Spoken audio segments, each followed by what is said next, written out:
এই কি গো, হুম। ওই জন্য উঠে চাটা করবে নাকি? আমার খুব মাথা ধরেছে, খুব শরীরটা খুব খারাপ লাগছে, গা গুলো ব্যথা, মাথাটা যন্ত্রণা করছে, চাটা একটু করে খাও। ও আমি পারছি না উঠতে।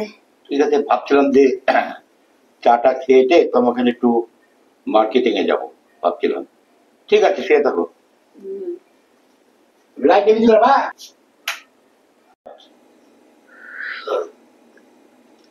যাক, শরীরটা খারাপ, শুয়ে থাক।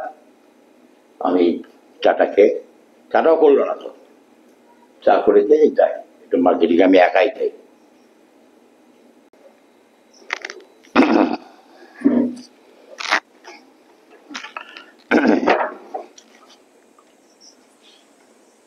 কি আবার তুমি? আমার শরীর ভালো হয়ে শরীর খারাপ ছিল? হ্যাঁ, আমি যাবো, আমার শরীর ভালো হয়ে গেছে। এক কাপ চাও তো করতে পারলে না? এখন শরীর ভালো হয়ে গেছে, আমি তোমার সাথে মার্কেটিং এ যাবো। বাহ বাহ বাহ বাহ, ভালো।